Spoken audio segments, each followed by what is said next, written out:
Okay, so today we're gonna focus a lot on the workflow management and management of variables and OPC link. I'm gonna show you first some basic entities that I've created. I think it's easier to follow from scratch than the data that we already provided.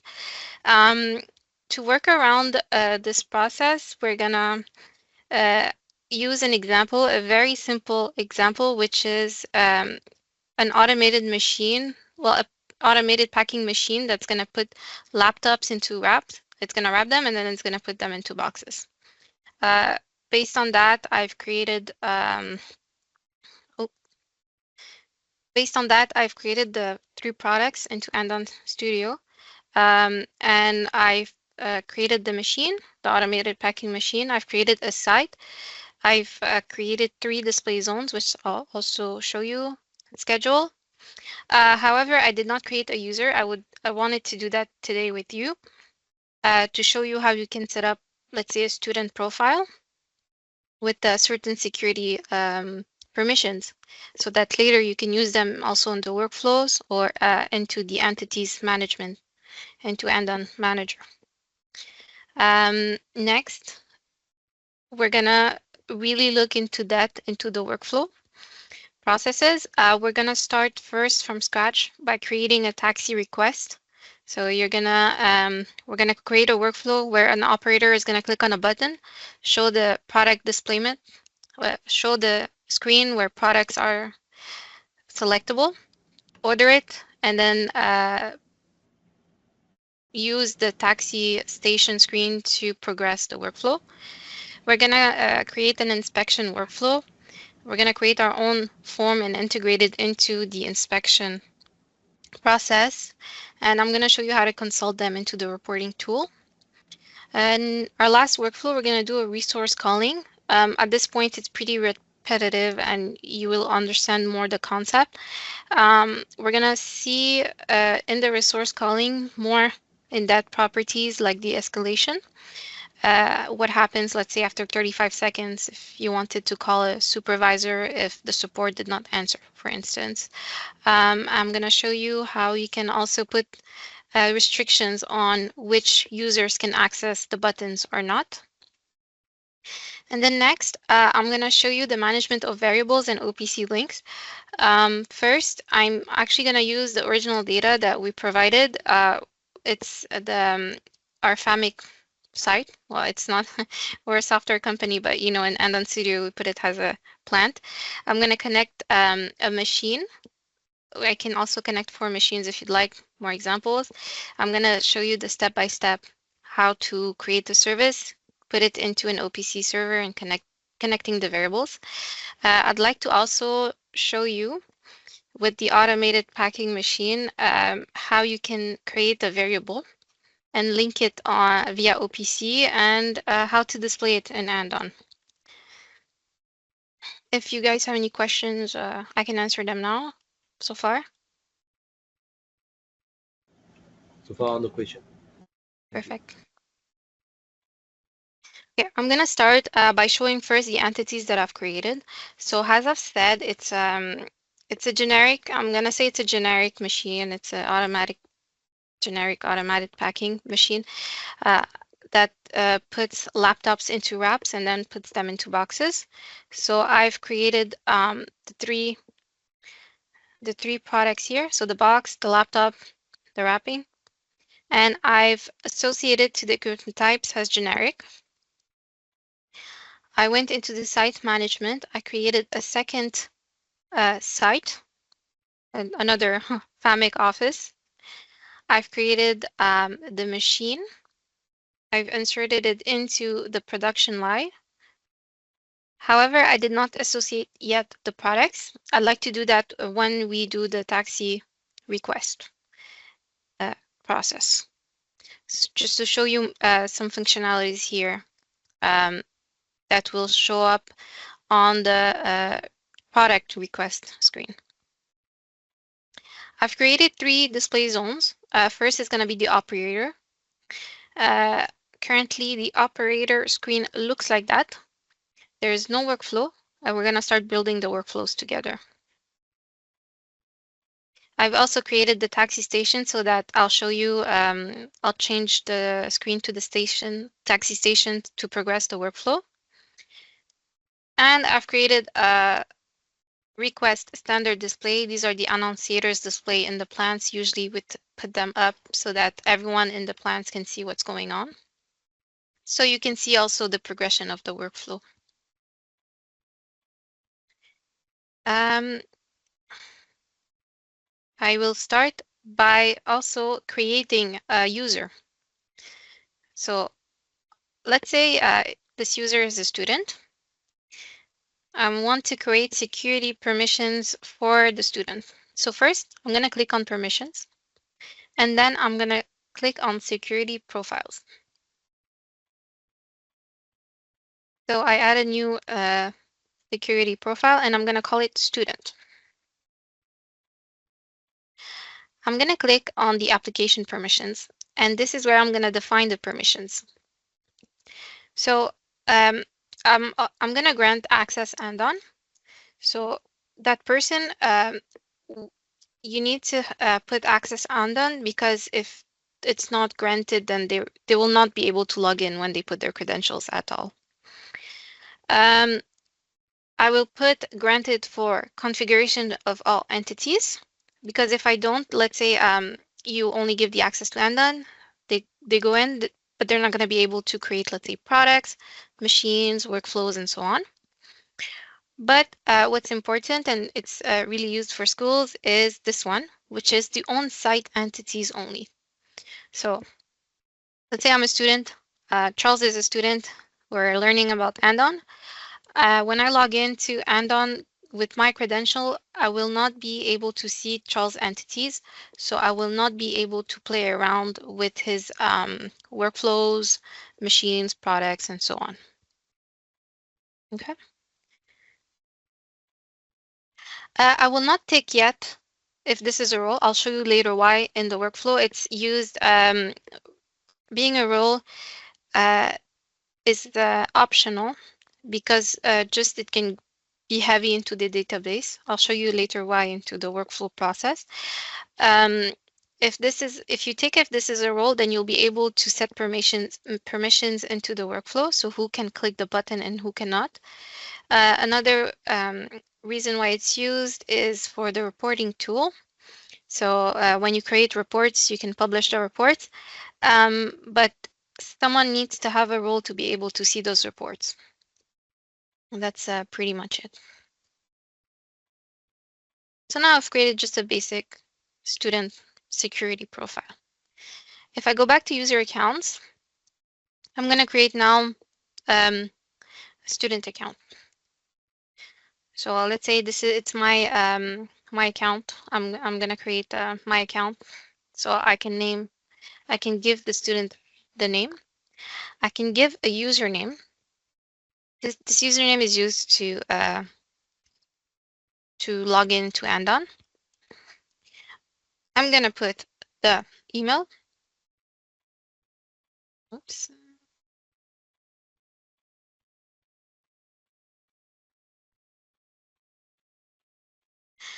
SMS via email. So that's when you receive notifications.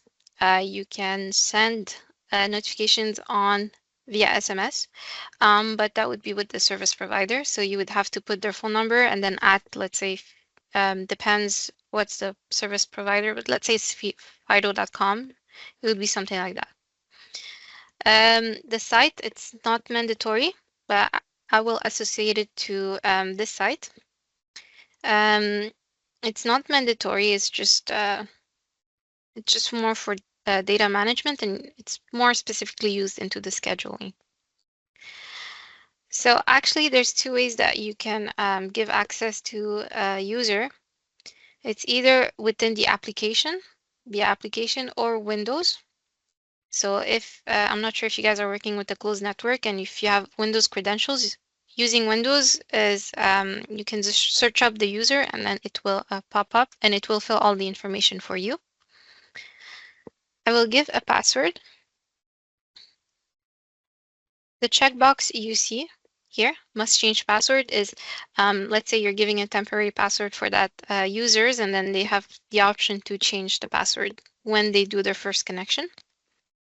The message reception, I'll only choose email. So for this training, I'm gonna be showing how to send messages via email, and I'll show you the email too.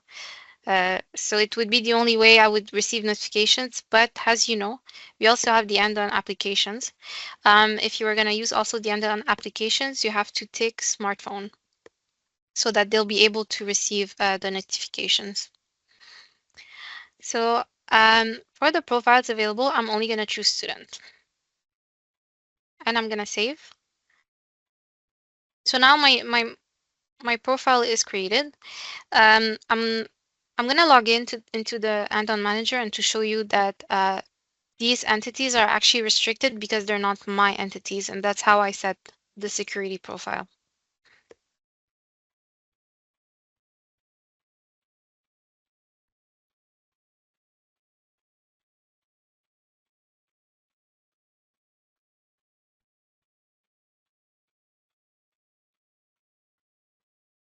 Okay, so the login screen actually popped on the other screen. I'm sorry. I will log in and put the Andon manager to show you on this screen. This is me. Already you can see that I do not have access to the permissions. If I click on site, I cannot see the entity that was previously created. So this is a student. I created a security profile here, student. And for the application permissions, I restricted the access that it can see other people's entities. So because this is the administrator, it has all the applications permission and it has access to this data that I've created previously. But as a student, I want it to be restricted. I don't want you to see the other people's entities. I don't want you to uh, play around. So I can grant that permission, which is you can only see your own entities. So I've opened Yeah, that's another. correct. That's correct. I find it. I find the login, and I also log into the new account I just created. Thank you very much. Okay, you're welcome. Okay. So now I've created the user account and I'll put it aside for now. I'll later use it for the permissions into the workflow. Okay. So far, does anyone else have questions? Okay. Okay, so let's start building our workflows. So you can click into the workflow manager. We have predefined workflows, but I will create a new one. So I want it to be a taxi, and the type of workflow is a request workflow, and the subtype is taxi. I'm going to give it a code. This is internal only to the database. It will not be displayed.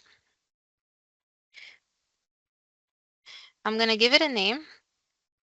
This is going to be shown on Andon. This is going to be shown on top. It's going to be the name of the workflow.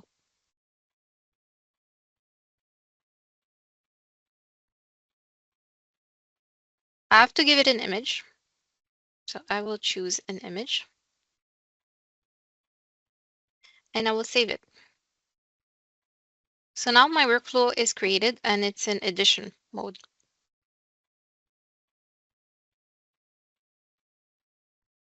And I will open the designer. Okay, this is the designer area. Based on the type of workflow types you chose, it will show different activities, and most of them are very common. For example, the state and final state, you will always find them. So workflows is not, I know it can be a bit scary, but it's pretty easy. It's transition steps. So we're in a state right now. Nothing is happening. Let's say I'm an operator, nothing is happening, but I want to call for a technician. I have to click on a button. So I have to do an action in order to transition to the next state. So it's a state and then a transition, state and then transition. And then obviously when you become more of a pro, you'll understand that you can do multiple state and transitions. Um, you can bypass, you can do very complex workflows. But for now, we're going to keep it simple, which is going to be the transition and then states. First of all, your first step always is to put a state connected to the start and then put a state entry action. So states, their sub-activities is the workflow state entry action and state or transition exits action. So your first step, always put an initial step, just like that, and connect it to the start. So currently, nothing is happening. This is just to start the workflow. Well, it's just being in state. The operator is just, there's nothing going on. And now the operator needs to click on a button and it has to open the product request page. And when you open the product request page, you are transitioning to the next state. So I will put another state and I can connect the states between each other. So initially nothing happens. I click on a button and then now it opens the product selection window. So I'm going to define first my button. I'm manually clicking something, so it's going to be a manual action. I'm going to first put the image so you can see it more visually. I will search for the image. Okay, this is the call button. I'm going to call it call for taxi, so appel taxi.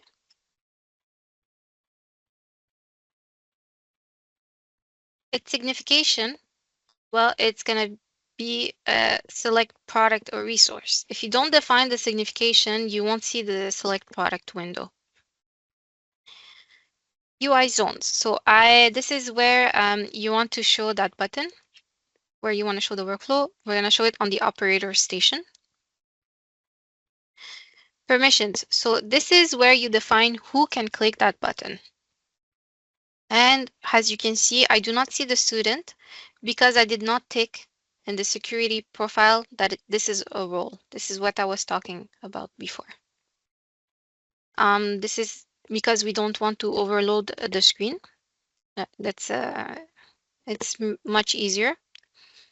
So for now, I'm gonna put all those people that has those permissions. I'll allow them, and they only have to click on the button.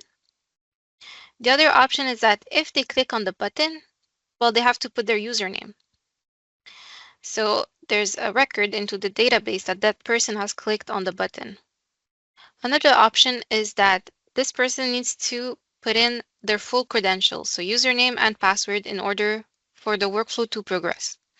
We're going to test it later. So for now, I'm just going to leave it normal. So if they click the button, it's going to open the page. Okay, so far so good. Perfect. Okay, so I've called for I've opened I clicked on a button and now I'm opening a window, and I'm in a state where I'm ordering products. So here, state entry action. I will put in entry action, and I'm gonna call it ordering product.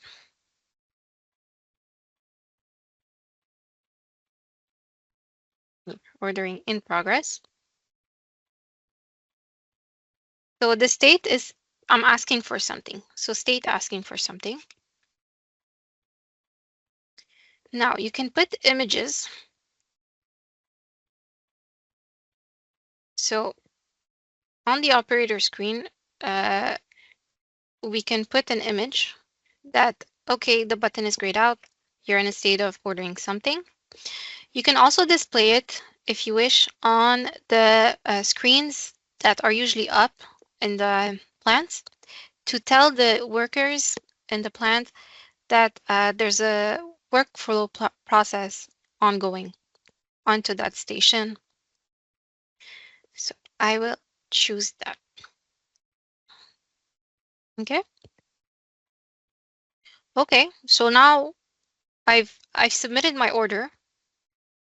Now the taxi Lyft driver is receiving my order.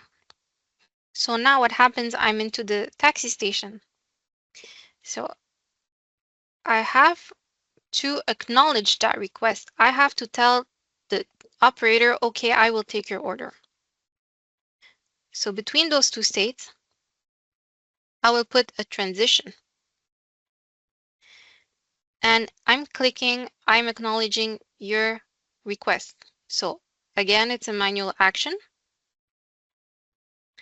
I will put the button so you will see it more visually. It's going to be on the taxi station. So I'm acknowledging the request. I'm going to write acquitté. This is what's going to be shown on the screens. So this is what's displayed under the button.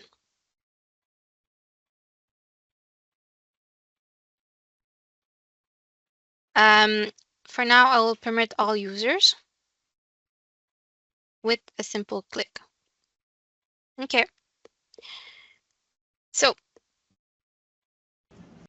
I just have a quick question about the last transition you just did. You yes, didn't signing mode logging only or logging with credential. That's yes, like that have any importance on its state or not? it's not important. When you put silent, it's just you're clicking on the button. It's nothing. There's no record of who clicked on what. So let's say in plants, if manager wants to record transactions, of who accessed, who progressed the workflow, then that would be a way to identify those workers. So they can either put the login, so only their username, or maybe you want to restrict that person from progressing the workflow, you would then put the username and the passwords. Okay, understand. Thank you. Okay. Okay. So let's say I'm a Lyft driver, I've clicked on that button. I want to tell the operator that I'm acknowledging your request. I've acknowledged it. I'm on my way. So the operator screen will change. It's state entry action. I'm going to call it on the way.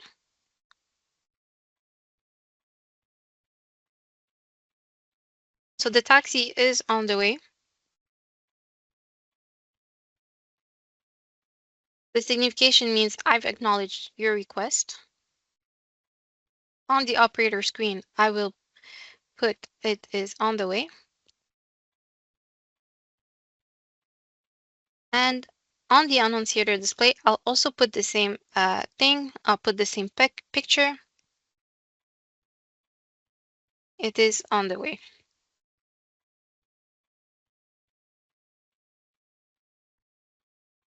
Okay. So now I'm the Lyft driver. I come to the operator station with the products. The operator needs to confirm the reception of those products, right? So you need to transition between the two states.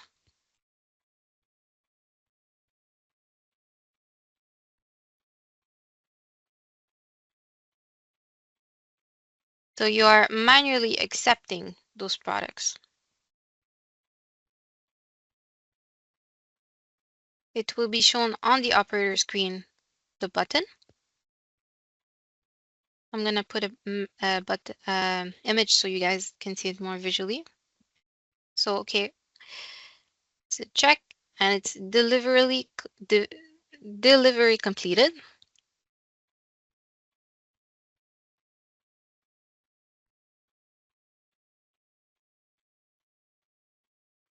And for now, I will permit all users to access that button.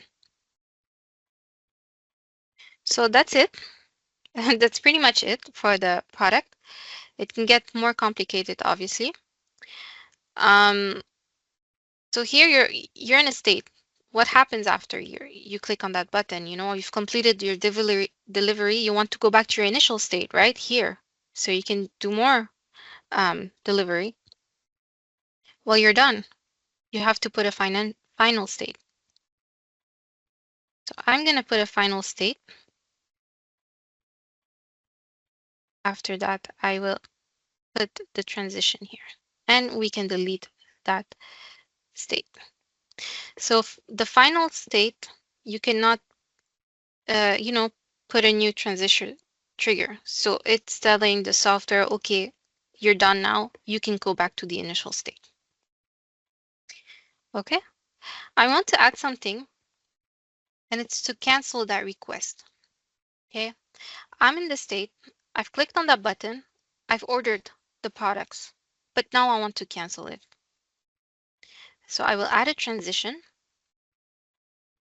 to the final state. And it's another button. I'm manually saying cancel the request. So I'll add the button, the image, and I'll put cancel.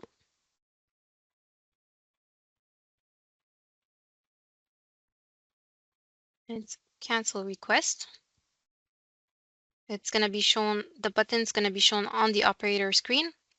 I will allow anyone to click on that button. So now we're done. I will go back into the properties window and I will click validate. Okay, the workflow is now valid and it's ready to be deployed. I want to show you something before I deploy it.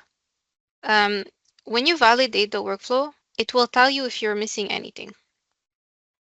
So let's say here the signification, I'm going to put it blank. Now I'm going to validate it. It's giving me an error. If I go into details, it says that you need at least one time select product or resource. So it's a good thing. Do not be alarmed if you see errors. It's telling you what it's missing. So I'm going to put it back, like product or resource. I'm going to validate it. It's ready to be deployed. I'm going to deploy it. Once you deploy it, it's actually saved into the database. I just like to do the extra saving used to that. So now I want to associate it to that operator screen. Like I did exactly, sorry for cutting you. We've done exactly the same process and we have a warning issue on our Andon server. Oh, you do? Okay, what is the warning issue? Right, the Andon code WFR/D0134 already exists in the database. And this code, the 0134, is the one I created just now, and I'm pretty sure I never created. So I don't know why it synchronized the fact it already exists. Israel, please specify another value. Can you try putting another code?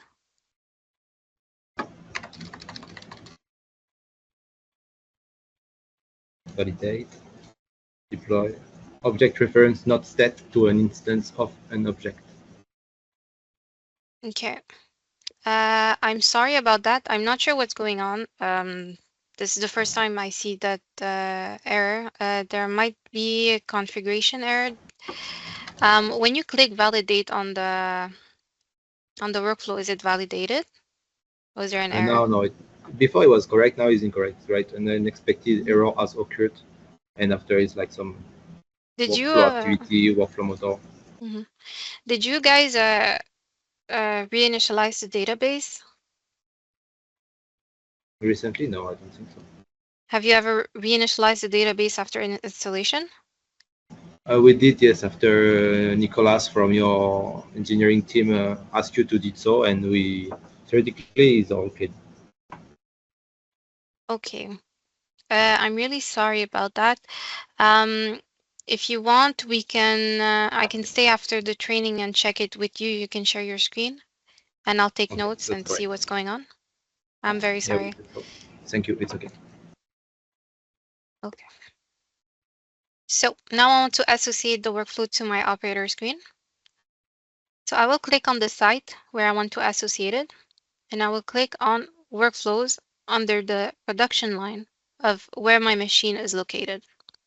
So this is my auto packer, and I'm associating it to the same machine.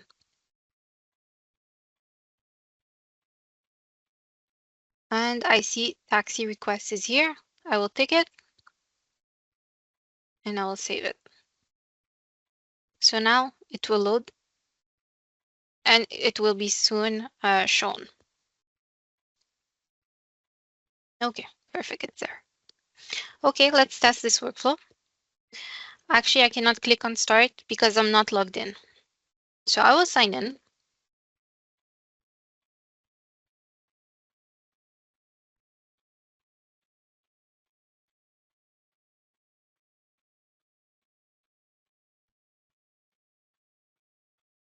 Now the button is accessible.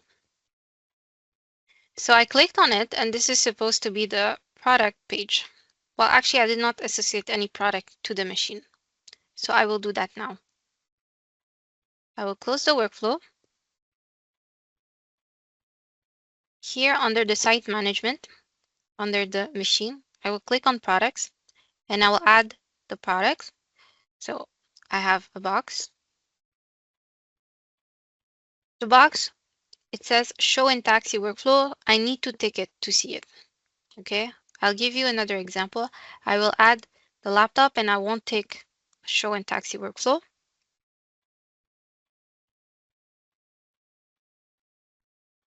And now when we click on start, it will only show the box.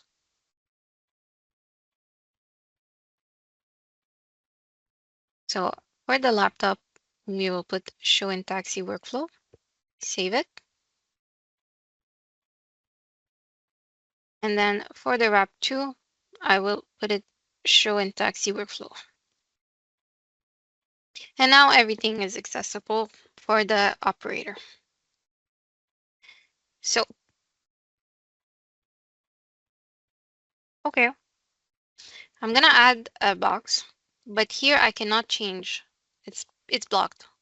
I can only put one at a time.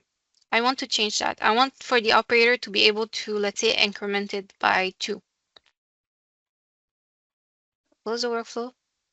Go here, incrementation. I will put 2. Save it. So now what's happening is that it's changing the workflow and it will be able to add 2 boxes to the request or to remove 2 boxes. Held taxi. It was still loading. Okay, perfect.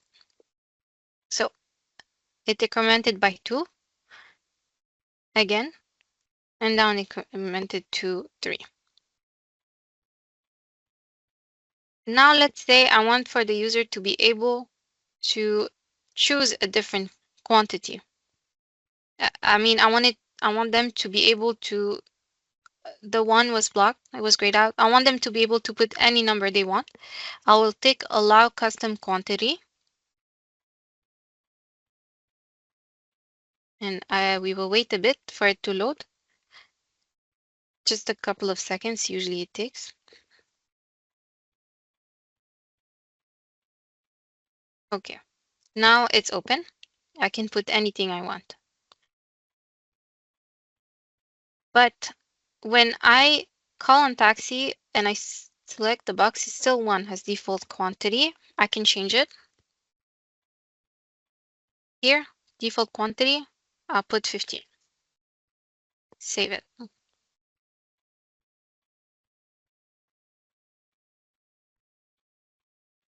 I will wait a couple of seconds. The default quantity is 15. So I'm gonna order 15 bucks and 1 laptop. This is my order total. Down here, order. So now it's ordered. As you can see, we've added the cancel button. And these are the products that I'm ordering. Now let's say I'm the Lyft driver and I received this on my taxi station. I want to acknowledge that request. So I only have one screen, but in real life it would be different screens. I'm gonna change my screen for the taxi station. I'm going to wait a bit. It takes a little bit time. Perfect. So now I see that, okay, on line A for the auto packer, it's ordering 15 boxes and one laptop. I cannot acknowledge the button because I need to select all of the products in order to acknowledge. So if I click on the box, I cannot acknowledge. I click both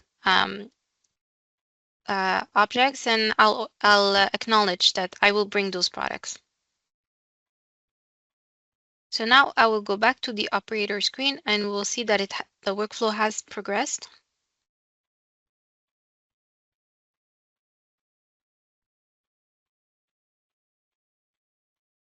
Okay, so it says the taxi is on the way. And now once again, I need to select both products in order to complete the workflow, else the button is not active. It's completed. It should go back to the initial state. I can once again order products. So that was the taxi request workflow. Anyone has questions? No? Okay. You see it's already 40 minutes past. I'm gonna do the inspection request now, okay?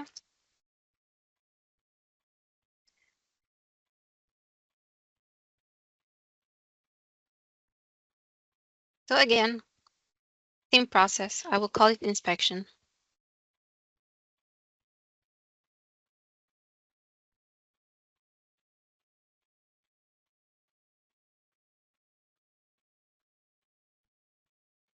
I will put it as a maintenance request. Say it's an inspector. It needs to come and check the machine. I will choose image. I will save it. So now my workflow is in addition. Perfect. So again, first rule, always put a state, connect it to the start, and put a state entry action. That's it. So now I'm in my initial state.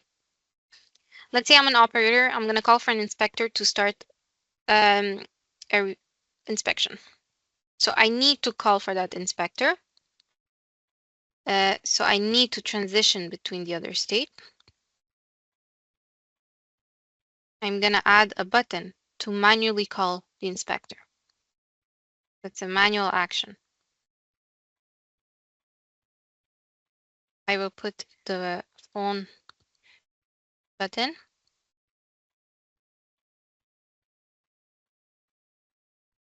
I will call it call inspector. So now I'm starting a new request. I have to put start a new request.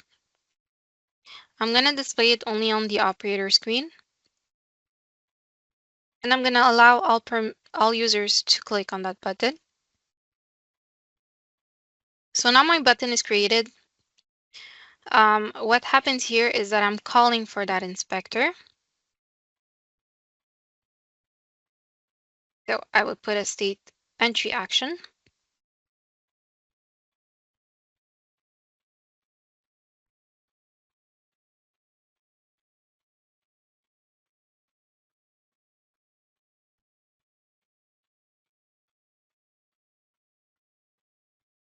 And I'm going to put waiting request. Actually, because of time constraint, I guess I will go straight ahead and do the message sending action, state entry action. Sorry about that. I'm gonna integrate the inspection form. It's the same as the resource one. I will put put it in the same workflow. It works the same way. It's just to save time because the OPC management also is a big module. And I want to be sure to cover everything for you.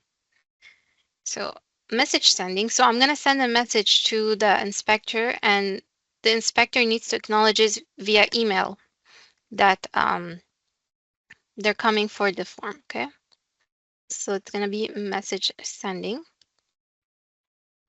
The message template is the type of messages that's available. You can create your own. I'm going to show you this after showing you the workflow first.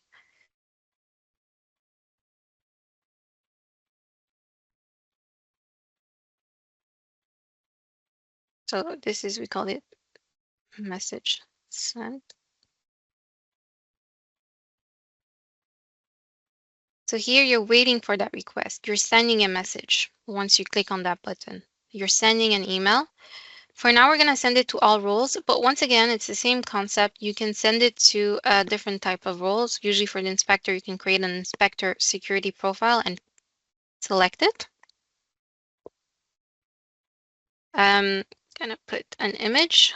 So on the operator screen, it will show that I've called for an inspector. Perfect.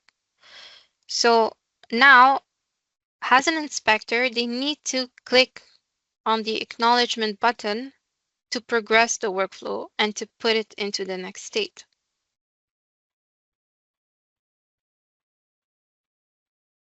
So I'm going to acknowledge the request. But because it's a message that I send, the transition is going to be message reception. It's going to transition through the message that I received in my email. It will automatically remembers in which state you put the message sending action.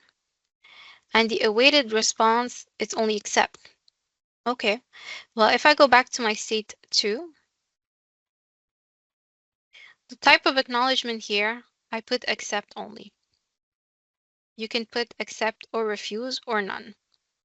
If I put accept or refuse, and I go to the transition, now I see there's 2 choices. What happens when I accept? What happens when I refuse? What happens in the next state? So for now, I'm going to go back and I'm only going to restrict the user that they are obliged to accept only the request.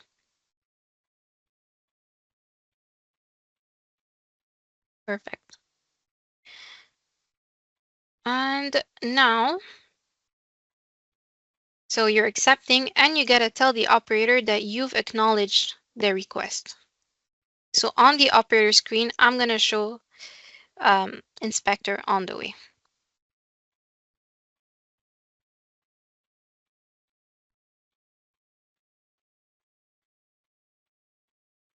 So far, so good. So you've acknowledged that request. And I'm going to tell the operator it's on their way. So now the inspector is at the station and the inspector wants to start a form. So it has to transition into the next state, which is an inspection. To do that, they will have to open the form. So the transition here is form. When they click on that button, the form window will open. I will name it as start so that they can start the inspection.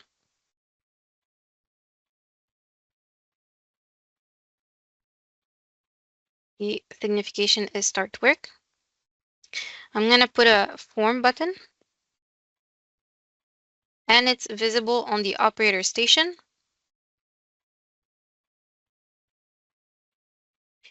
And for this time, to show you the purpose of permissions, I will only put super administrator. And I will go back. So now I'm in the state where I'm doing the inspection.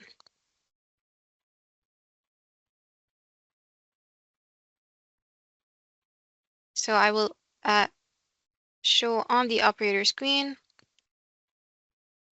inspection in progress.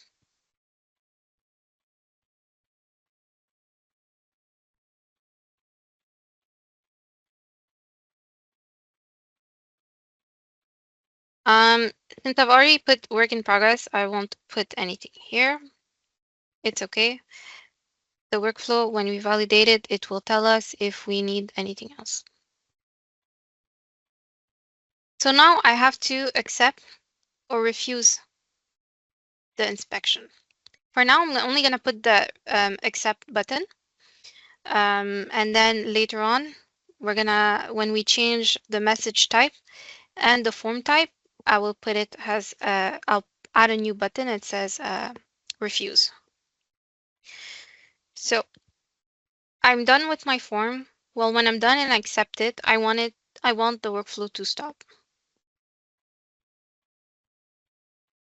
And it will reinitialize. So here I'm submitting my form. The form window will close and all the data that I've collected during my form will be gone into the database. If you do not put submit form and you just close on the screen, it will not be read into the database. So I will put accept.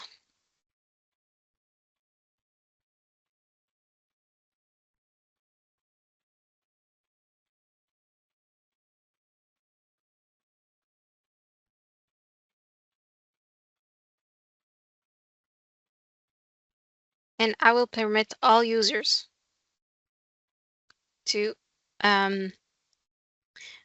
use that button. Okay. I'm also going to do one thing here is that when I've asked for inspection, I want to be able to cancel the workflow. So I'll add a transition here while I'm waiting for someone to acknowledge my request to the final state. And I'm going to manually cancel the workflow.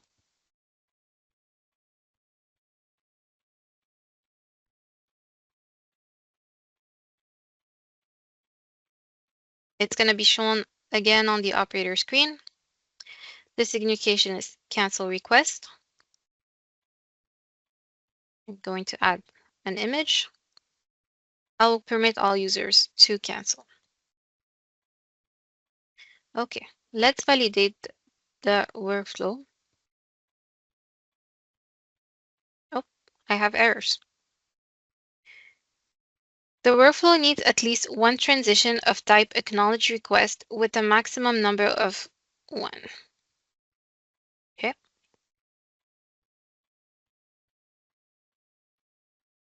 Okay. So here, because we cannot put a signification for acknowledge request, we will add a second button. And we'll put a manual action for acknowledge. And you will see on the operator screen what happens.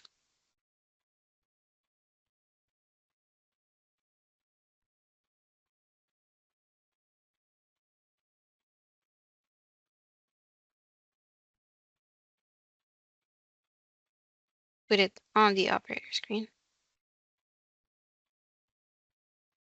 I will permit all users to use it. So the workflow is ready to be deployed. I'm going to deploy it.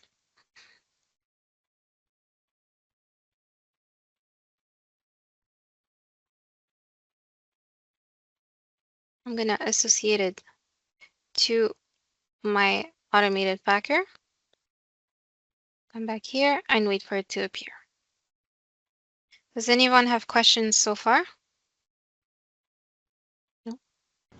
I created this one and this one worked. So yeah, Okay. I will display it as well on the one, but yeah, it's super surprising. Like, yeah, the step was all the same, follow at the letter, and it still didn't work before, and now it's working, so it's surprising. But yeah, it's maybe a SQL problem. We need to do like a big reset and reinstallation of all Andon to avoid all these issues.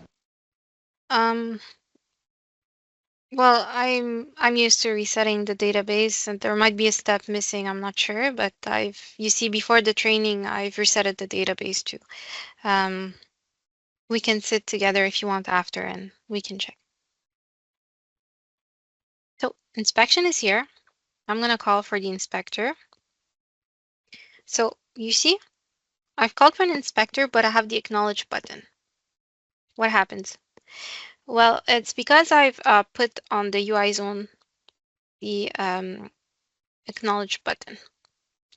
Um, I'm allowed to click on the button. Okay. So let's say uh, I am I will restrict this access.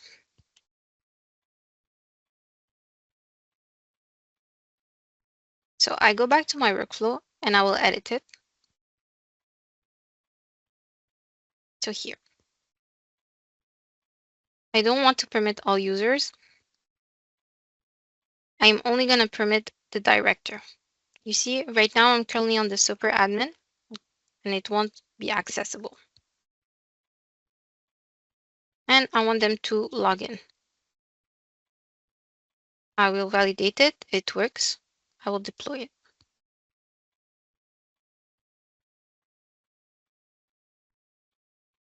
Now I will wait just a couple of seconds because it takes a couple of seconds to update once again. And when you click on that button, you should see a lock, which means that you're restricting users. Okay, perfect. You see the lock. So I'm going to try and, go in as my student account. I'm not supposed to be able to go in. The server is not responding. I'm not allowed. Perfect. So that could be a way to, tell inspectors something is going on that machine and that it needs inspection. So I've sent out a request for inspection, but I still did not receive any email. I will have to go check the configuration. So here, message sending. I'm sending the message to all of those profiles. Well, I'm logged in as the super administrator. If I go back here, I have to make sure that the email corresponding to the user is the right one and that I'm receiving I'm receiving the notifications by email. Your next step is that you have to check into the schedules. So based on your schedule, you may not receive the notifications.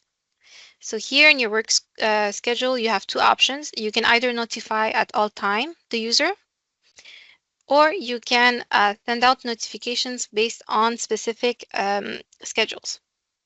So for me, the administrator, I will put notify at all time for now. I will save it. I will wait a couple of seconds and I will go back here and send a new request once again. And this time I should be able to receive the message.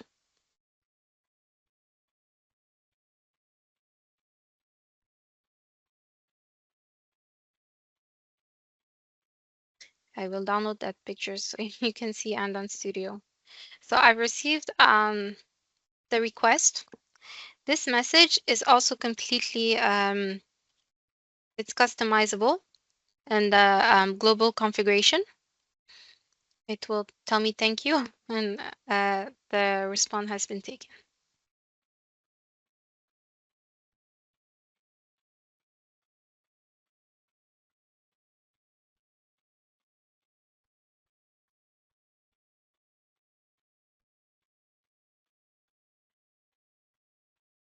Sure.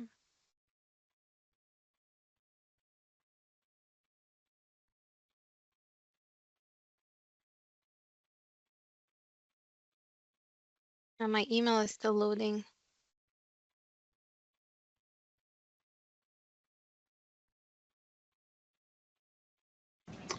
Waiting for the email to be confirmed. Just a question: the SMTP need to like have like a special setup or not? Because we didn't find any of this manual to set up a SMTP server. So we do have it in the IIS of the server, but we don't know if he automatically work or if you have Did you some install more. the Andon notification server? Have you received the email? Yes, Yeah. yes, we did. Okay. And when you configured the notification server, did you put in the right? Did you configure it, my colleagues, or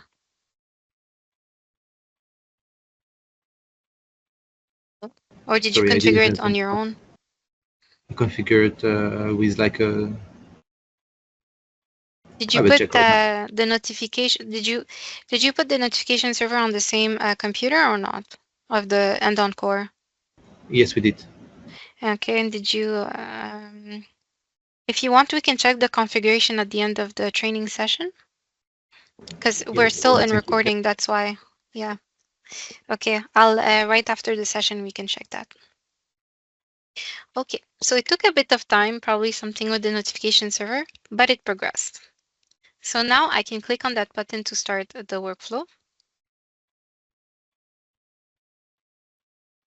So this form, all of the questions are mandatory because I do not see a check mark next to it. So I will answer those questions. And you see when I answer, there's a check mark. That means that that question has been answered. I can put some comments. I can also put a camera. Right now I don't see the camera because I'm only using my camera on Teams, but it will work. You can put multiple cameras too. I will put any number here. I've taken a sample. So now I only have the button accept. When I accept it, it will go back to the initial state. Okay, let's create our own form. I'm going to call it inspection 2, and I'm only going to put 3 questions because we are running out of time.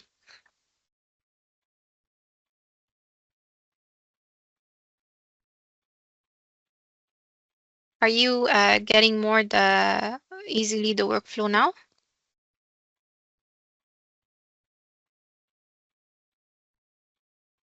Yes. So, yes, the for flow, yes, but the thing is like we need to figure out why we have some error when we try to display Of a working course. workflow.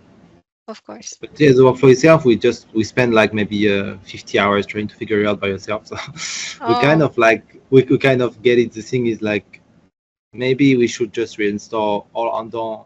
Is what we are going to do on another computer, create another server and all do all setup because I think we kind of broke it somewhere. To be honest, I don't know how that's possible, but yeah, the workflow is capricious. You really do what you want when you want. So I think we need like a force reinstall.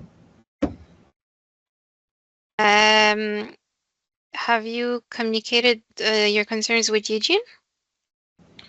We, we did it Sorry, with you're Yes, Nicholas. Yeah. yes, we think we did, but well, there's no definite answer from them. So, well, okay. Yeah, we did send the logs 6 days ago, and he's still treating them. The logs from Uh, 6 days ago. So sometimes it's not as quick as we could expect. okay.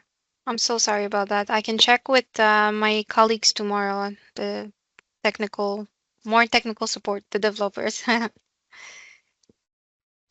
So let's say first question is what time it is. It's going to be a verification type. It's going to be a text box.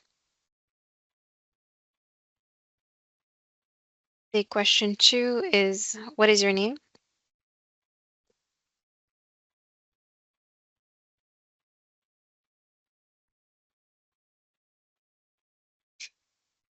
Also, well, I'm going to put a combo box. I'm going to put Rasha and then I'm going to put Charles.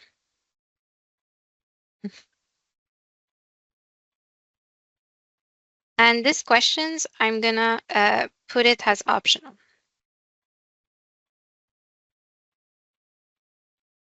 Save it. Question 3. Um, is there any noise? Is there noise in the machine?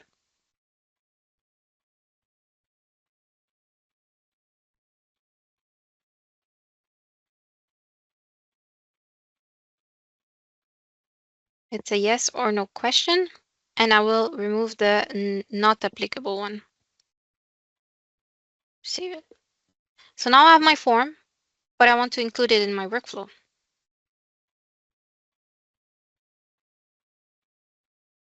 I will go back to the workflow manager. I will click on edit. So here, I want to have the option of putting also inspection too. You can have, if you guys, if you want, you can put another transition. You can also change it here from code. You can put inspection too. Yeah. I will actually put another transition just to make it better for you, more understanding. You will see two forms on the operator screen. So I'm going to start a form. It is inspection 2. Right, commencer inspection 2.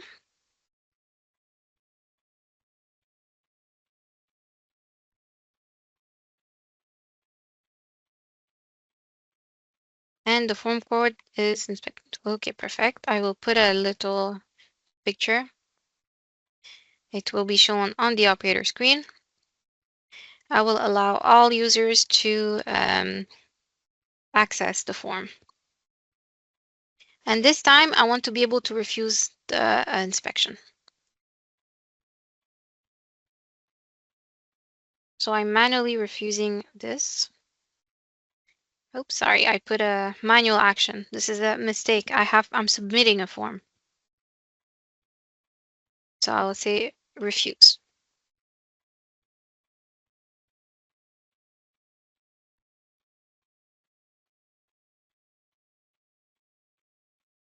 Perfect. I will permit all users. Actually, I will put super admin and I'll show you the logon only. So just so you can see how it progresses. I will validate it. Perfect.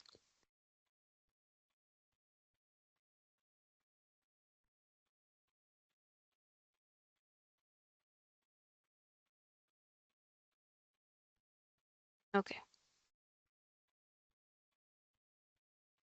I will wait a couple of seconds.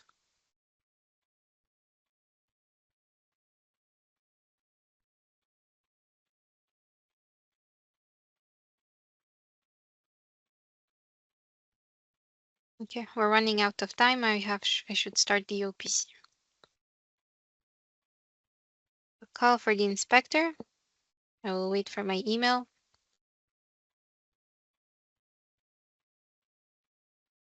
Okay, I will accept it. And we will wait for it to progress. Perfect. So I see both forms. I will do inspection 2. And now I see the refused. So I do not have access to any buttons because I have 2 mandatory questions.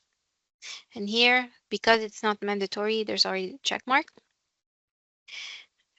So it is 8 p.m. here. Is there a noise in the machine? Let's say no. So now I'm able to accept or refuse. I will refuse it and have to put my credentials.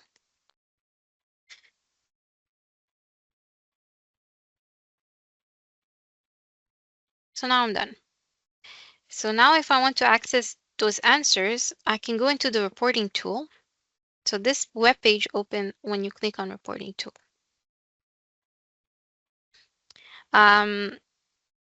We have the pre-made reports, so inspection history.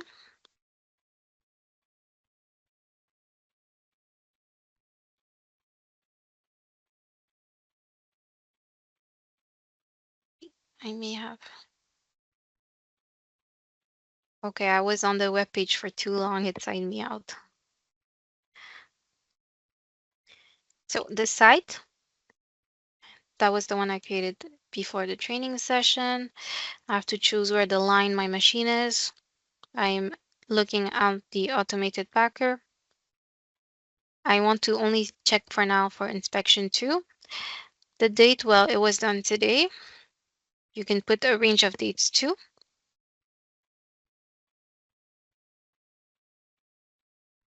And we click submit. And now I should be able to see the answers. This was pre-made. It comes with the database, but you can create also your own form.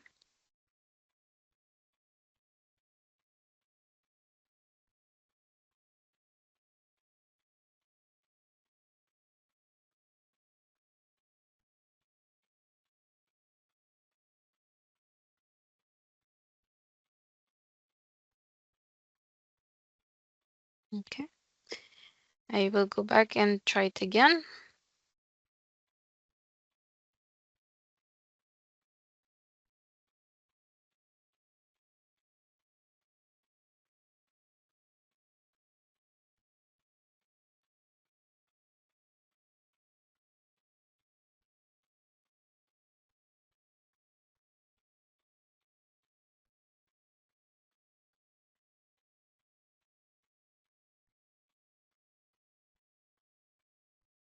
Here I put the range from yesterday.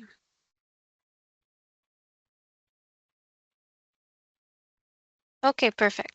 It's because of the timeline.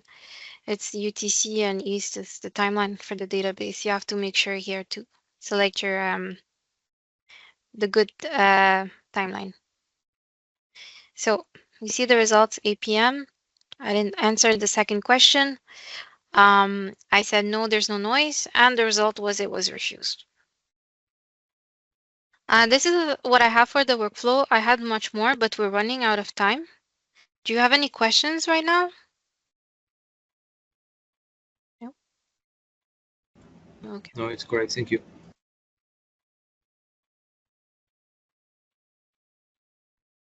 So for this next exercise, for the OPC, I'm gonna use the 9999 Cavendish for the 4 machines. I will put it here. Okay. While it's loading, it already loaded. I will put show windows. While it's loading, I'm gonna connect to my virtual machine where Automation Studio is.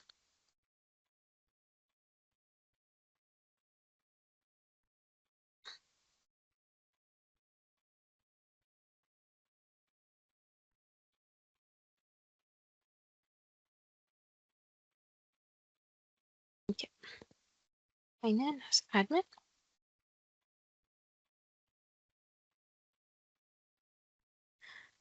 Yeah.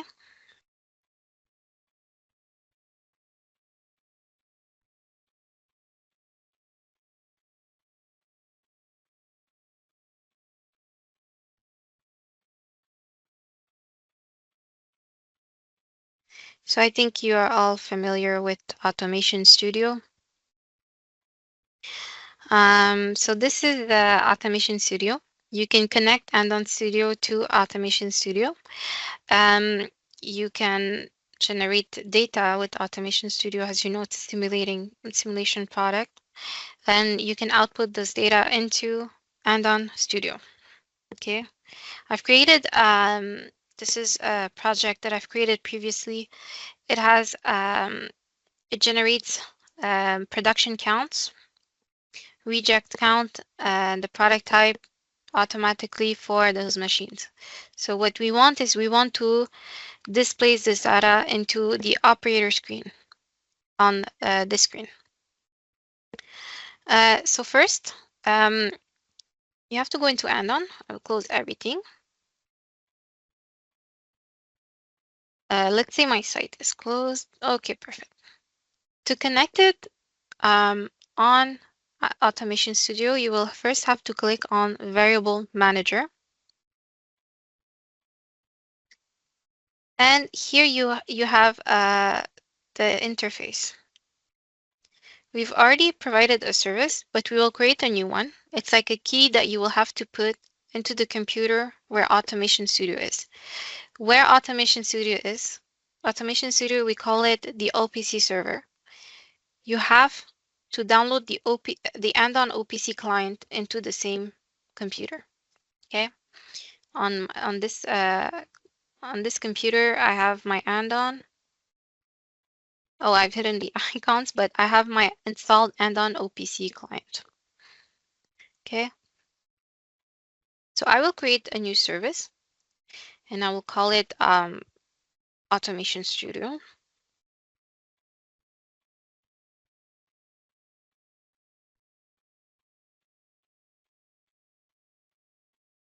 So actually where you're configuring the key, where you're going to put the key, you need to have admin access to the computer.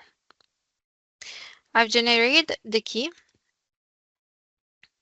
I will just put it into Notepad. I'm not sure if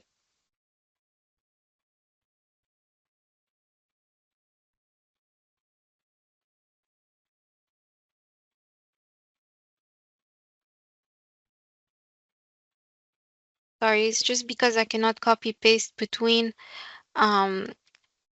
the two computers, so the my local and the virtual machine. So I have to take that extra step, but usually you can just copy paste. Okay, perfect.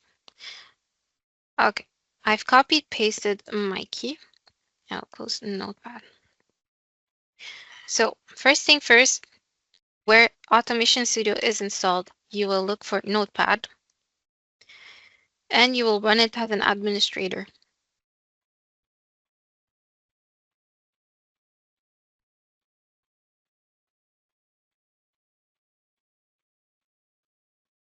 Okay.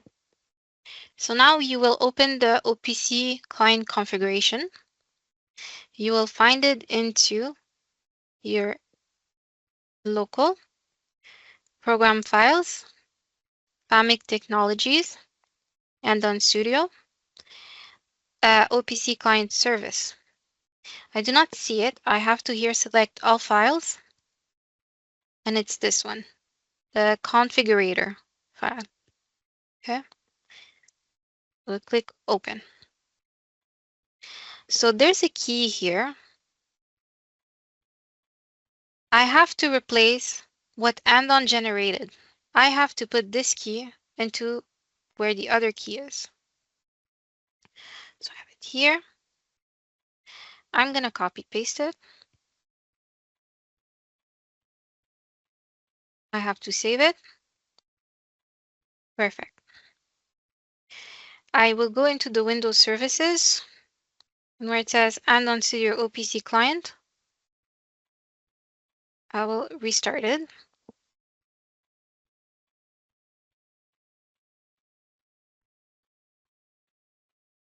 I will go back into Andon Studio and it is connected because it is green. Okay. Were you able to do those steps? Was it green for you? Yes, we did. And we Perfect. also give each computer the certificate. That is done. Yes. Okay, I see. I'm using the UA protocol. Okay. So since I've just put the key into the computer, it should automatically look for the OPC server and it will automatically recognize Automation Studio, right? So I will add the OPC server. I'm using it from the Automation Studio key, and this is based on where did you put the key. The OPC server is local to where the key is, so I will look for it. I do not find it. It is normal. I did it on purpose because I wanted to show you that you need to activate into Automation Studio the OPC server. So into the option,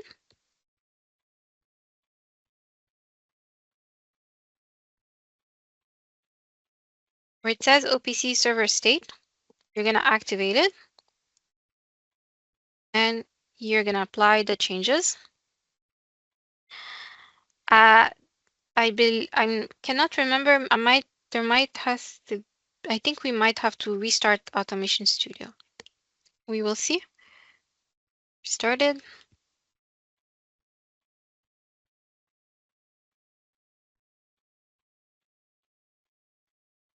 Did Perfect. the Now we see.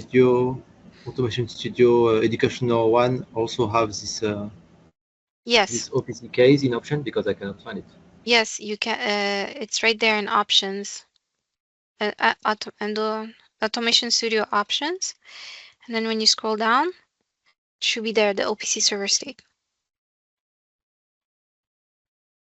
Negative, we don't have it. What version do you have? The 7.1. Okay, it might not be in your package for Automation Studio. That might be why. I Yeah, will but take a note. yeah, we did can connect to computer to each other, so that's not a big deal. But yeah, we don't have it on this one.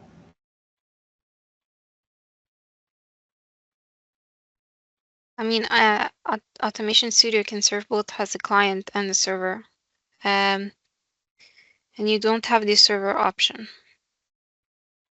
Okay, I will speak with Eugene so she can check for you. But yes, it is available in 7.0.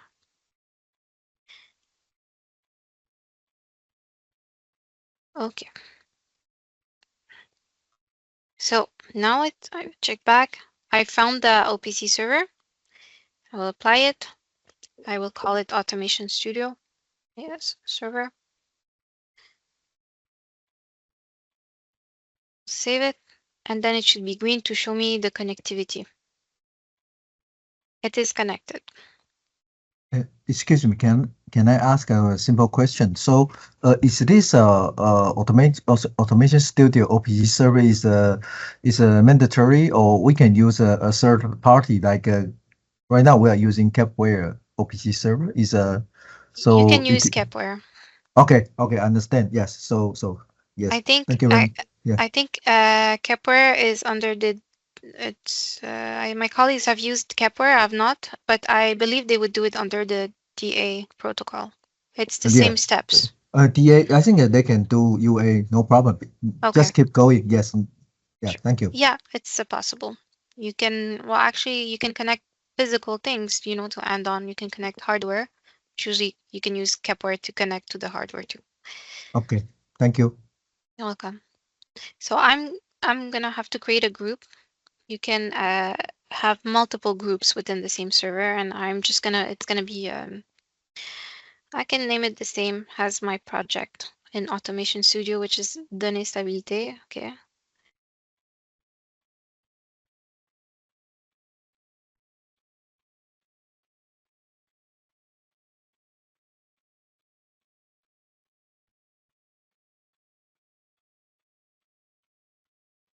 I think it doesn't like the accent.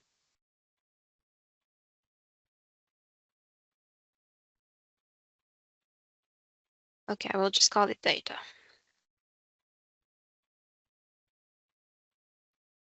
Good. And it should be green. Okay. So now I have my data and I want to connect it to the site. Sorry. So I will click on the site and I will select this site.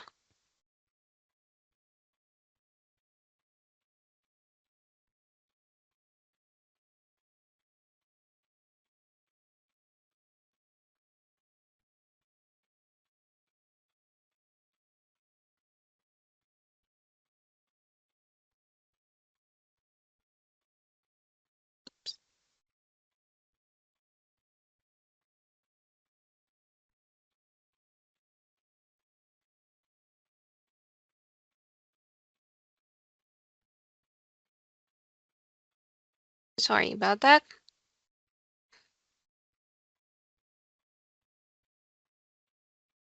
So here it's normal if you don't see anything, it's because you haven't selected a site. Perfect. So I will select line machine because I want to connect for each machine their own respective variables. So here on the left, you will see the variables defined in Andon. I will, after this connectivity, we will actually create our own variable in Andon. We will we'll create a variable in Automation Studio and we will connect them. These are the hard-coded variables in Andon Studio. So by default, you will see them. This is the refresh button. I'm just going to refresh it so that it will recognize Automation Studio and the project.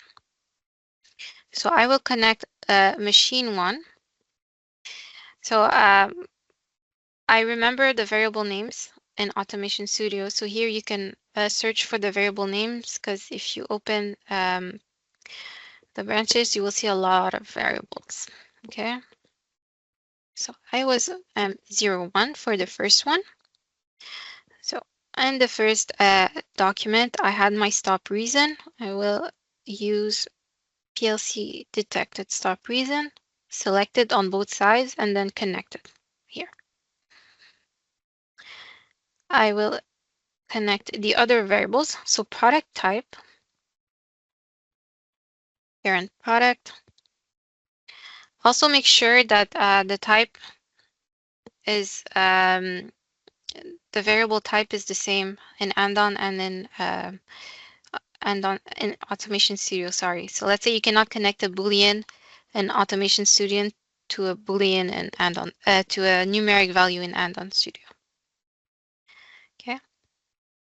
Reject count, production count. I will save it.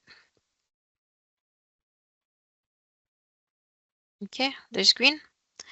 Also very important, we will put the stop condition. You don't put the stop condition with the stop reason, they go hand in hand. So it is important to put them for you to be able to see them in Andon Studio that the machine has stopped.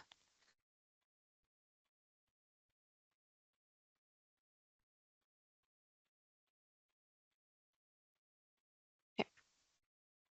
So first I will go here in Automation Studio. I will start my simulation. If I go back to the manager, so you see all my values are 0 because I haven't started the machine. I will start the machine. Sorry, I keep mixing it with my local and the virtual machine.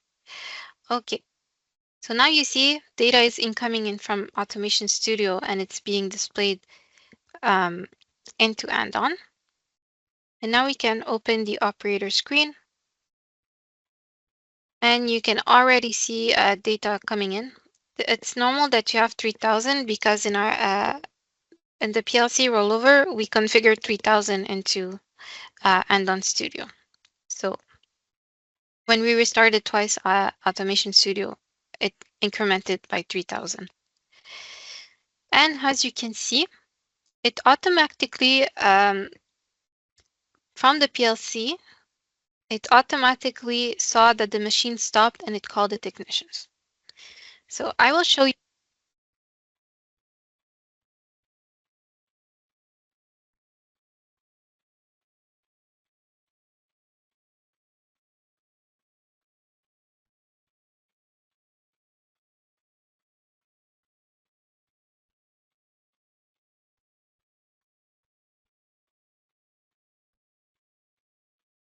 Hello?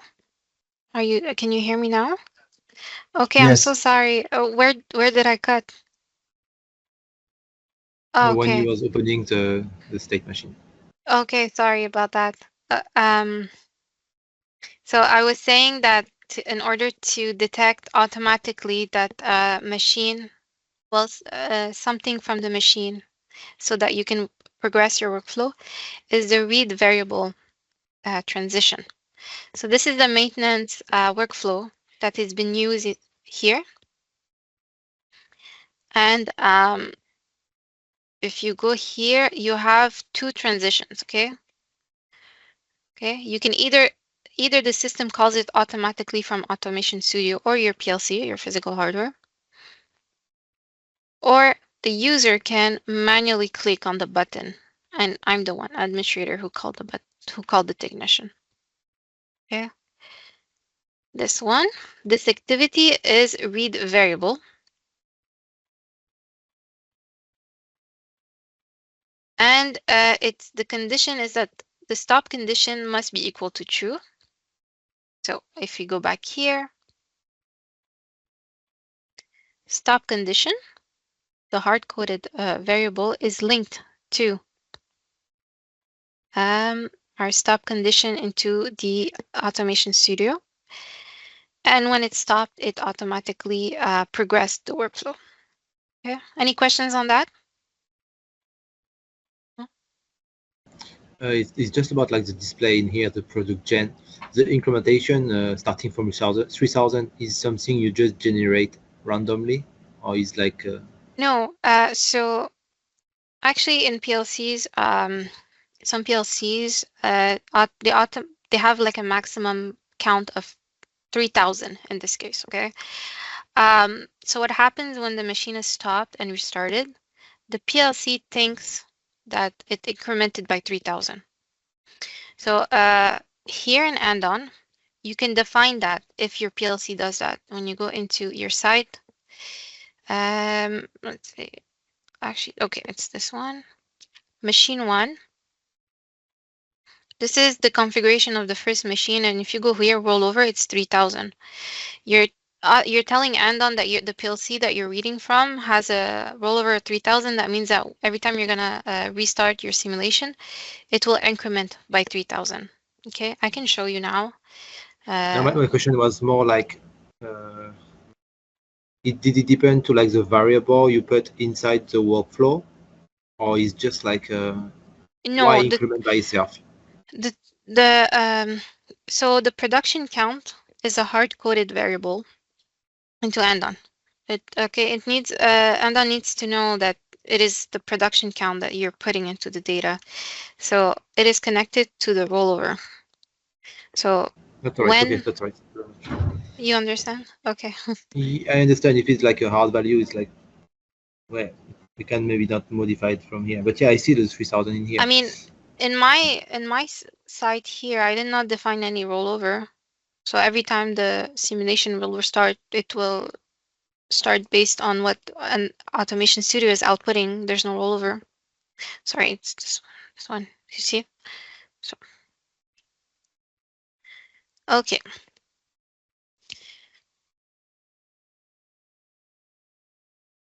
Okay. Let's say a button.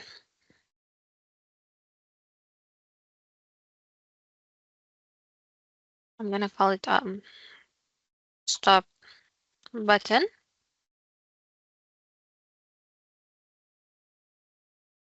I will create a variable, Boolean variable. I will call it stop and then stop.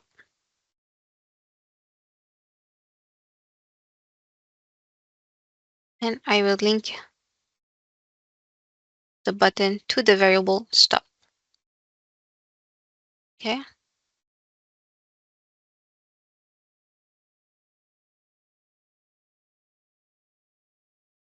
So I've just created a Boolean variable. I'm going to go into the global configuration here under variable categories. I will choose Boolean. So all the grade ones, you cannot delete it. These are hard-coded variables. So I am going to call it stop machine.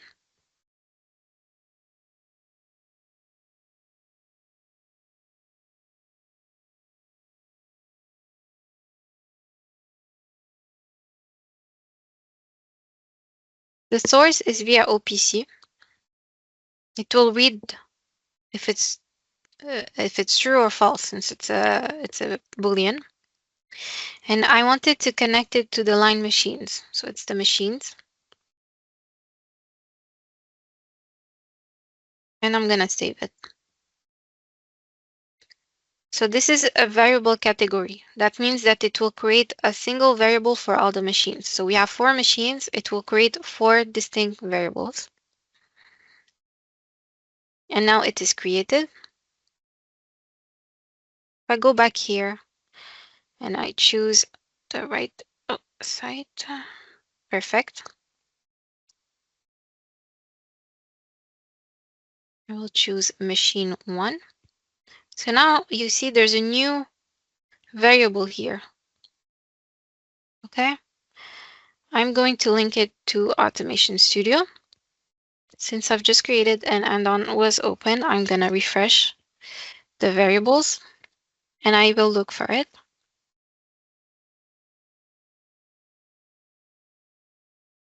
It's there. So now I can link it.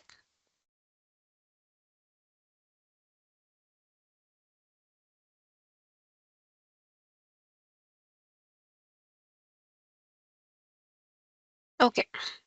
I want to display this variable on the operator screen.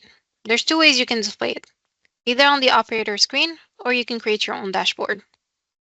We'll start by the operator screen.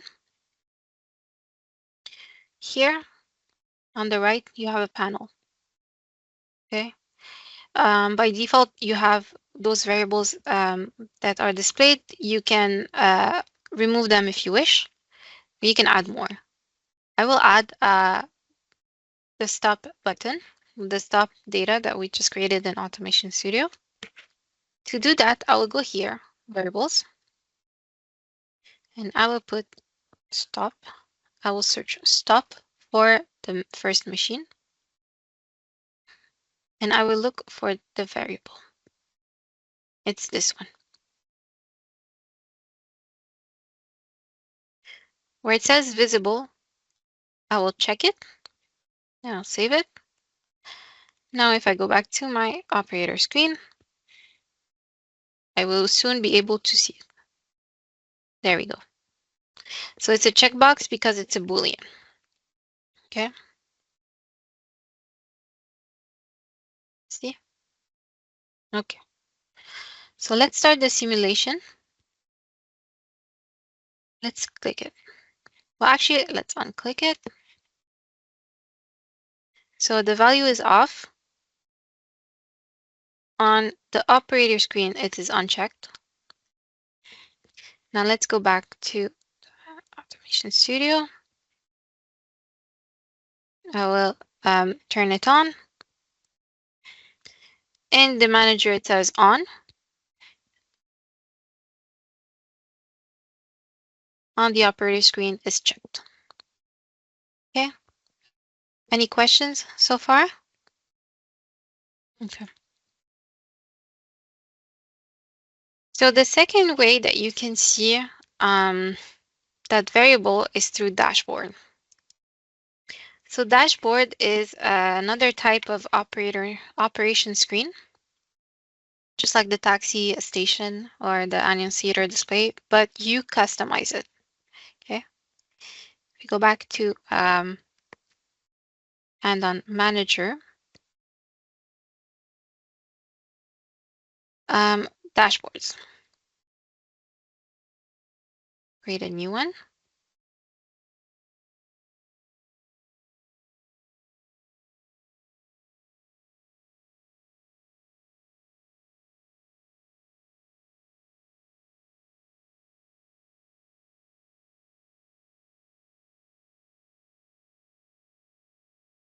Okay. So there's a designer section, and you can create your personal dashboards here to display data. I want to display for now only data for the first machine since we connected only the first machine. So you click on line machine and you draw a rectangle, and you double click into the rectangle. It will open a window. So we're selecting the first machine from this side. And it is, yes, machine 1. So there's some information text. So for example, the machine state or the overall equipment efficiency. You can show the progress of the workflows. You can show the production information. But I will put the stop machine. That's the variable I created. Perfect. So it is there, and my stop machine variable, for currently it's at true. Let's go see. We will save the modification.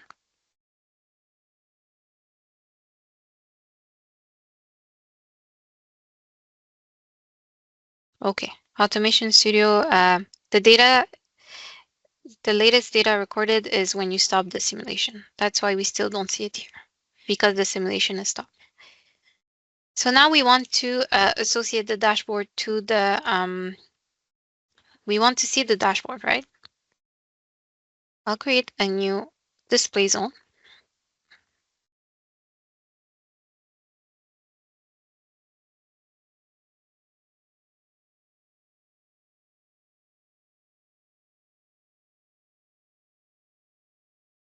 And that could be like the student name, it could be, let's say, dashboard Russia, I'm going to call it. It's a dashboard viewing, and it's the single dashboard that I'm seeing. It's this one. This is the computers, the available computers. It is normal if you don't see a computer name, if the user has to click on Andon operations download link before. Here, we connected the dashboard to the first machine and save it. And in a couple of seconds, it's going to change to the dashboard. Okay, perfect. I will start my simulation now. When I start my simulation, the variable here is off. It's false, right? We can check it here. The stop button is false. So when I go into my dashboard, it should be false, and it's not. Let's see why.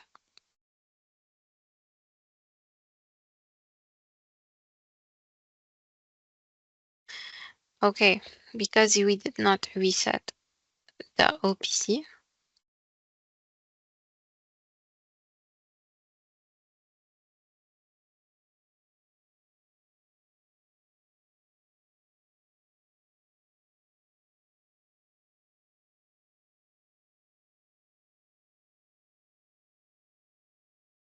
Sorry, I forgot to put Windows border. It's easier.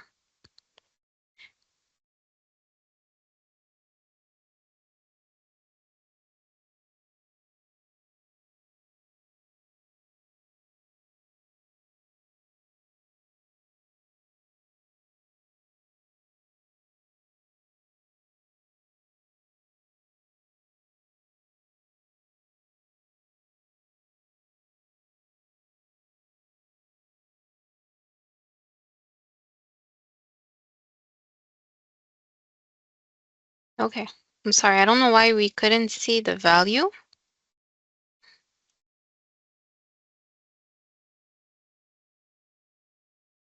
Okay, it is off.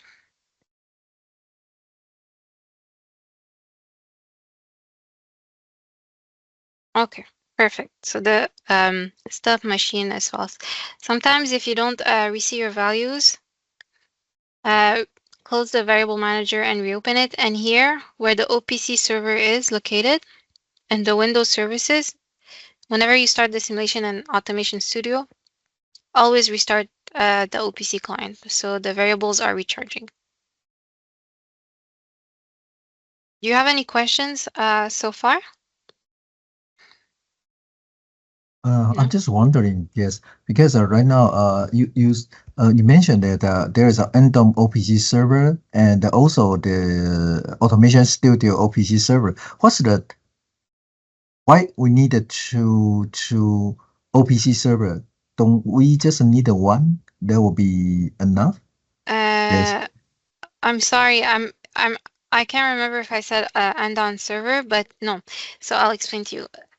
When we say OPC server, Yes. it means the Only server one, is right? outputting the data. Okay. Yes. So yes. So yes, because the perhaps I just missed one line. Perhaps I just remember there is a two OPC server, but I think that we only need the one because right now you are using the Automation Studio OPC server, right? And Yes. okay, excellent. Yes, Yes. that's my question. Yes, only one server will be enough. Yeah, thank you. Yeah. You're welcome anytime. Sorry, it can get a bit mixing because both of the softwares can serve both as a server and client. But in this case, Automation is the server and Andon is the client. Exactly. Understood. Yeah. Um, so what I wanted to show you is I've showed you everything that I've wanted, but I know you probably maybe want to review some concepts. Is there something specific that you want to review?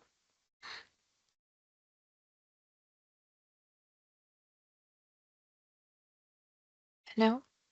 Right away, the like if you want to create a new value in Andon Studio, in Andon, yeah, Andon OPCs, how did you manage to do it? Mm-hmm. In the variable manager, no, on the global configuration and inside the variable category. And here Yes. you have like three propositions. This one we tried to add some, but we could find it also in the OPC inside Automation Studio, but we didn't really configure it. And after we tried to integrate them also inside the workflow, and Oh, I think we didn't process well to do it, so okay. we didn't we find it, but yeah. Yeah. Je sais pas trop Okay. comment expliquer, mais on a eu du Non. mal Mhm. Je à comprends. rajouter la valeur. Merci. Okay. No problem. So what I can do, I'll create a numeric value in Andon. I'll then create it in Automation Studio. And what I can do is add a read variable into the workflow that when it reads that specific value, it will progress the workflow. Is that fine? Like that, it covers everything you're wondering. Okay. Yeah, that's correct.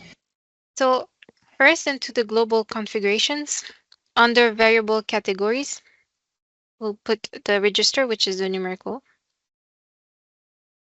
Okay, I'm gonna call it number example.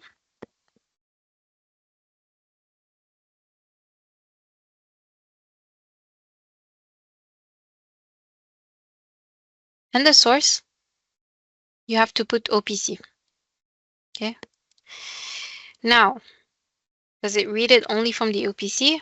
Does it write it to the OPC or does it both? And it depends what you would like to do, but for me, I'm only gonna put read only for now.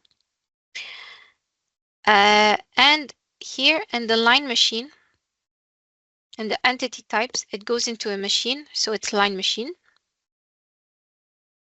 And when I select line machine, you see those checkboxes that were grayed out before, it is not grayed out anymore. So now it is visible into the workflow activities for the read variable and the write value into variable. Yes. I only need it for the read variable. So I'll save it. So this is a variable category. So it means when you create, it will create variables for all of the machines. Okay. So now it's graded. So far, so good. I will go into Automation Studio. And I will use miscellaneous, the command box, this one. You can put any values you want inside of it, okay? For now, I'm just gonna put a random number.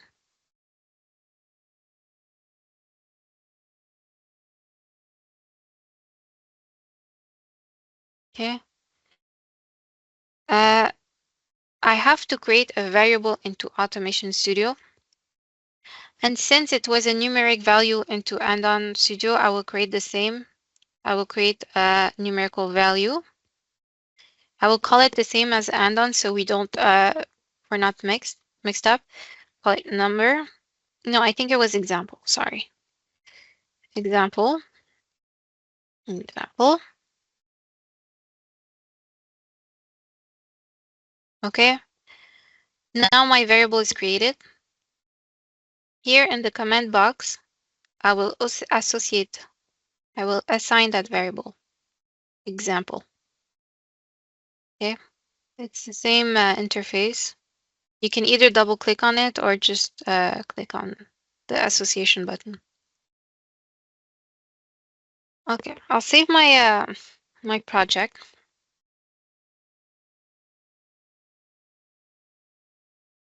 And we're gonna go back to our old interface here in Andon Studio so you don't get mixed up. I think it's better. We will go back to the workflows we created.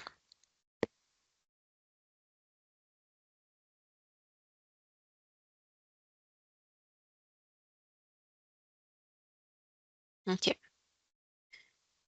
Just making sure that perfect. Okay. My first step is to connect that variable to my machine, the automated packer. So I can use the same service, same OPC server. I'll create a new group just so I don't get mixed up, and I'll call it automated packing, auto packer machine. And that will be only using, oh, I can't, maybe put it up. May I ask a very simple question? Because right now you are in this screen. May I ask because if I create like an automation studio virtual machine, and did I need to copy the Andon OPC client into this computer?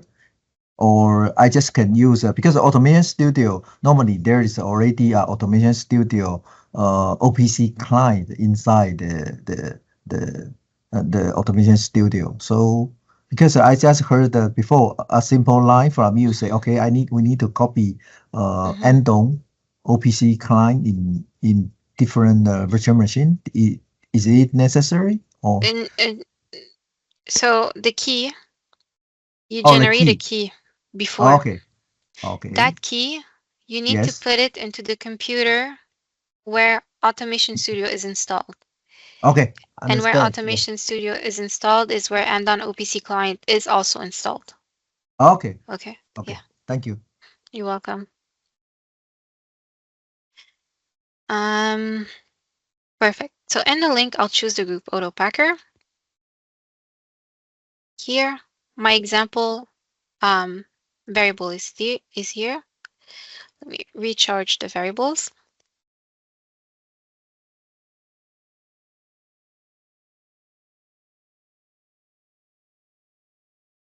And I will link them.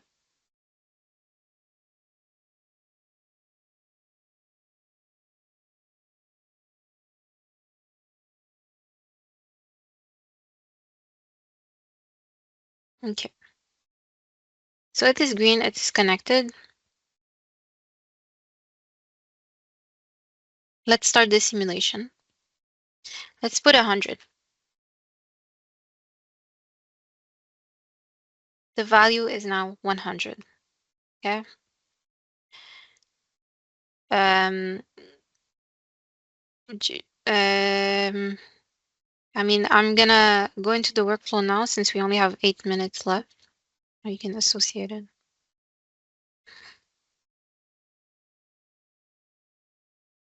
Okay, let's use the taxi request. Okay. This is the workflow that we've previously created, the first one. Um, that's it's the one that we did together.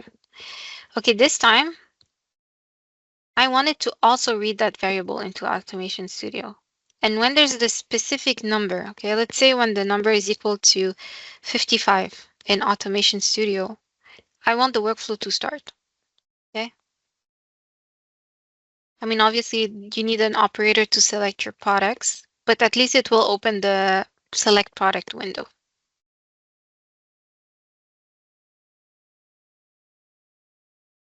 So to transition to the next window, you will connect them,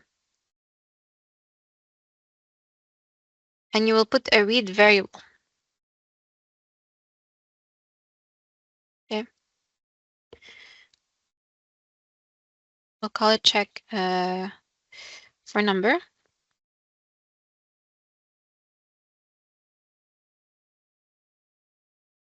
You don't need to put a signification here because we've already used up the signification needed for the taxi request. The variable type, it was register. and it was example, number example. And when it equals to 55, I want the workflow to progress. Okay, so far so good. If you don't see your variable here, you have to make sure in the global configuration where you created your variable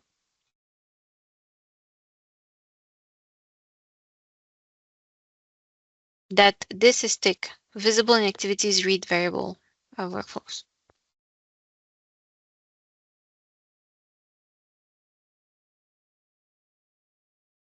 Perfect. I will validate it. Okay. And I will deploy it.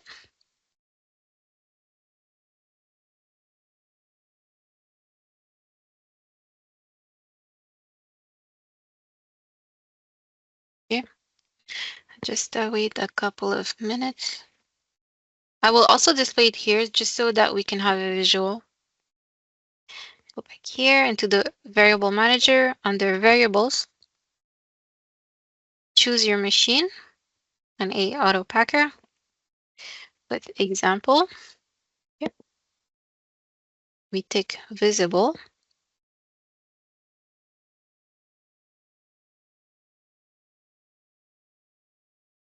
Okay. So it's actually at 100%, but in here you can choose the unit type. Say units. It can be anything. So I'll keep it for percent, and let's say when it's at 55%, I want the taxi workflow to start. Okay. I will restart, and I'll just put it 20 just to make sure that Andon is reading the variable. It's at 20%. Okay. So let's put it at 55.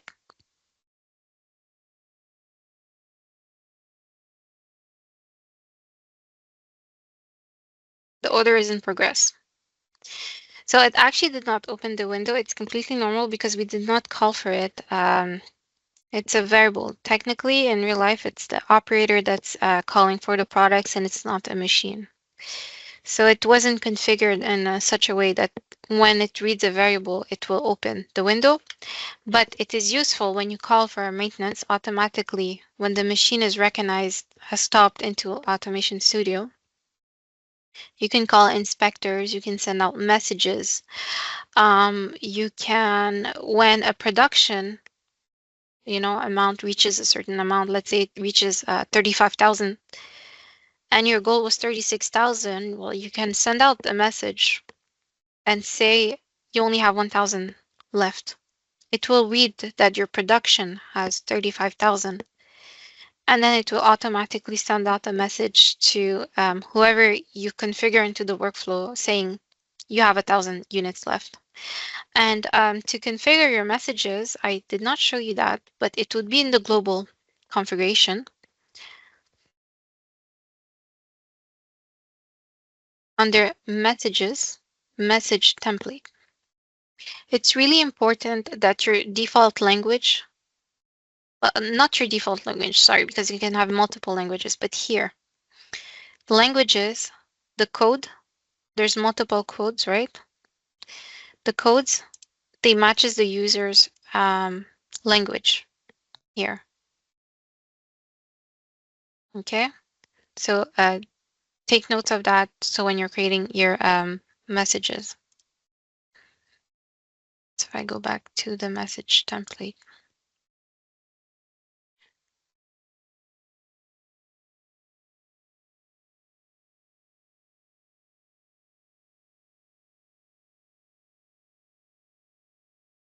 Perfect. Okay. Let's create a message template.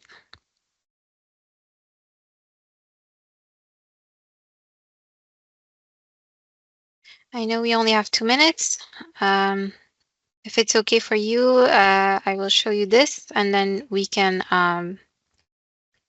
stop the recording and discuss a bit about the training, and then if any questions you have, I'll answer. So it was English.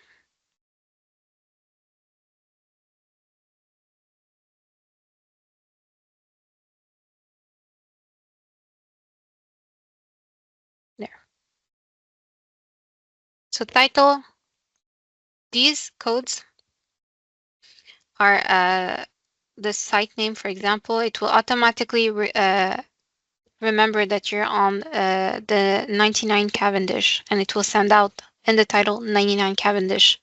Or if you're on the 350.99, it will send out 350.99. Summary, and then some messages. And then let's say I'll put anything for now, just to save it and show you in the workflow where you can see it. Okay, my message template is done. So now for the taxi, I think it was the inspection where I was sending a message. I will put it in edit mode. There we go. Example. It's there. So you select it, and that's how it works for sending out new other message templates. I hope it covered what you needed to know. And of course, if you have questions, I'm here to answer them. I will stop the recording for now. Thank you very much because yes, I